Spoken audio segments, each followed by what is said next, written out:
On dit qu'Adam alayhi salam a atterri en Inde et que Hawa, elle, a été déposée près de Mecca. Après un long voyage, ils se sont à nouveau retrouvés. Ainsi, Adam et Hawa ont vécu sur Terre et ils ont donné naissance à de nombreux êtres humains. Hawa donnait toujours naissance à 2 jumeaux, une fille et un garçon. Et dans les lois de leur époque, le mariage entre frères et sœurs était permis. Seuls les jumeaux ne pouvaient pas se marier entre eux.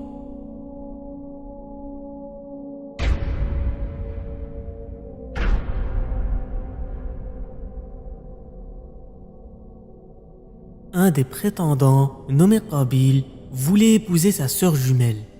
Mais cette fille devait être mariée à son frère Habil. Pour se départager, les 2 frères sont allés voir leur père, Adam alayhi salam. Et celui-ci leur a dit que chacun fasse une offrande à Allah, et Allah choisira celui qui épousera cette fille. Alors, les 2 frères sont allés préparer leurs offrandes. Qabil était un cultivateur, tandis que Habil, lui, était un berger. Ayant peu de foi, Qabil a sélectionné le plus mauvais produit de sa culture. À l'inverse, Habil, lui, a choisi le meilleur bélier de son troupeau. Le rituel se déroulait de cette façon. On devait déposer son offrande au sommet d'une montagne. Ensuite, un feu descendait du ciel et brûlait l'offrande, indiquant qu'elle a été choisie.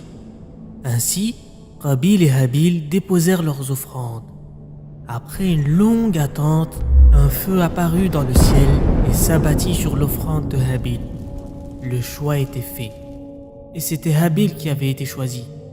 Quand Qabil a vu cela, il s'est encore plus énervé, et il a jalousé son frère. Sa jalousie l'a aveuglé au point de menacer son frère de le tuer.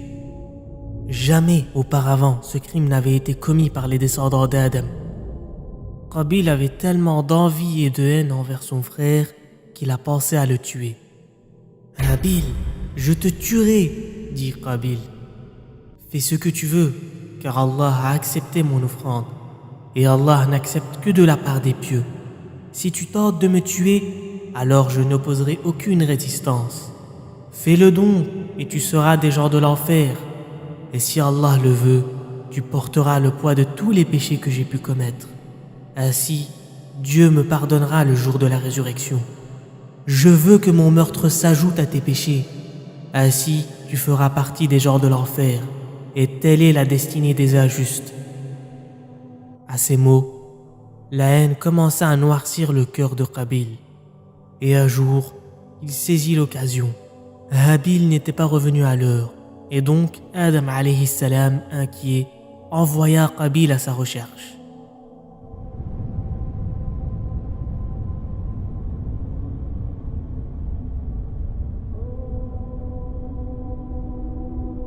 Il chercha son frère jusqu'à l'avoir trouvé. Puis il s'approcha de lui furtivement et le découvrit allongé par terre, endormi. C'était une occasion en or pour réaliser son crime. On raconte que Qabil ne savait pas comment tuer son frère, vu que ça n'avait jamais été réalisé dans l'histoire de l'humanité. Il décida donc de prendre une grande pierre. Et là, c'était le moment critique. Qabil lança sa pierre sur la tête de Habil et il le tua en un seul coup. Puis il s'est assis et a commencé à pleurer avec plein de regrets et se posant plein de questions. Qu'est-ce que je vais dire à mes parents? Où vais-je mettre sa dépouille? Et ainsi, Allah a voulu montrer à Qabil comment enterrer le cadavre de son frère. Il lui a donc envoyé un corbeau. Ce corbeau commença à creuser la terre. Ensuite, il a pris le corps d'un autre corbeau et l'a mis dans le trou qu'il avait creusé. Puis il a remis la terre dessus. De ce fait, à chaque fois qu'une personne commettait un meurtre sur terre, une partie de la responsabilité revenait à Qabil. واتل عليهم نبأ ابني آدم بالحق إذ قربا قربانا فتقبل من أحدهما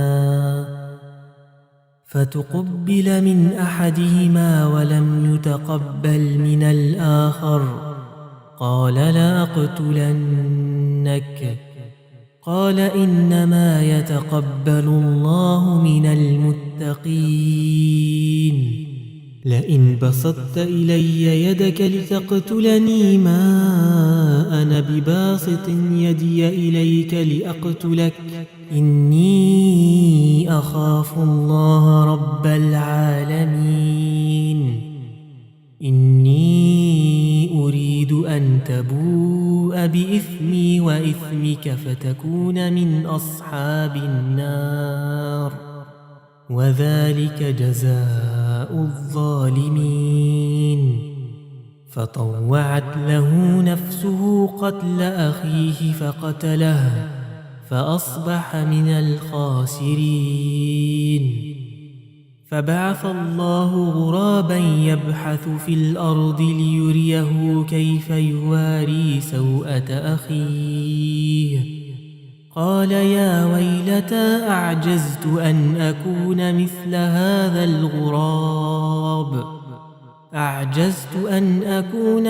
هذا الغراب فأواري سوءة أخي فأصبح من النادمين من أجل ذلك كتبنا على بني إسرائيل أنه من قتل نفسا بغير نفس أو فساد في الأرض فكأنما قتل الناس جميعا ومن أحياها فكأنما أحيا الناس جميعا ولقد جاءتهم رسلنا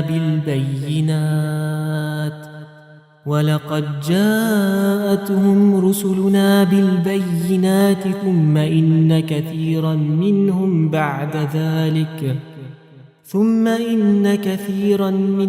بعد ذلك في الأرض لمسرفون.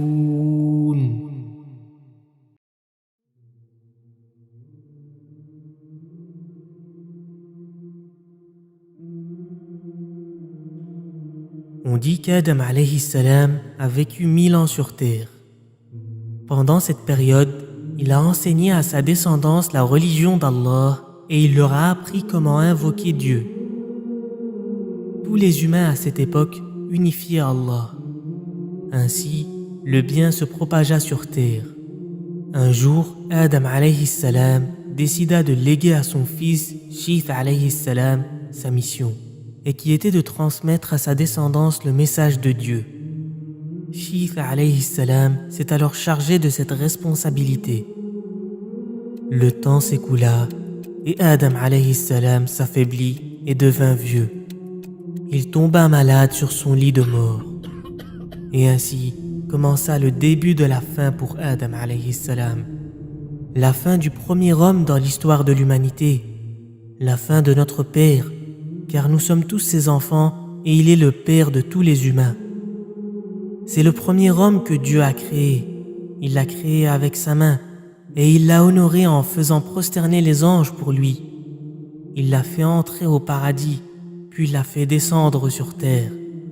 Et maintenant, ce sont ses derniers moments sur son lit de mort.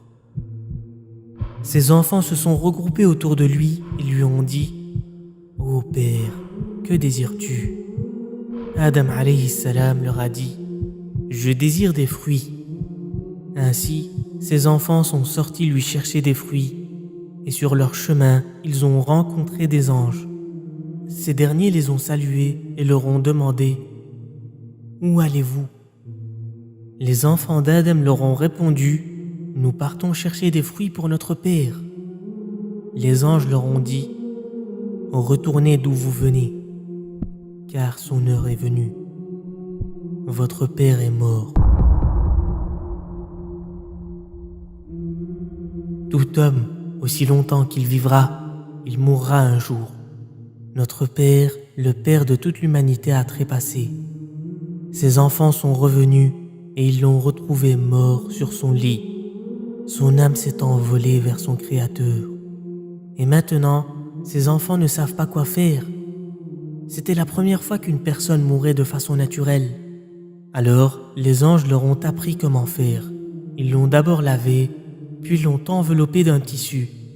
Ensuite, ils ont creusé un trou et l'ont enterré dedans.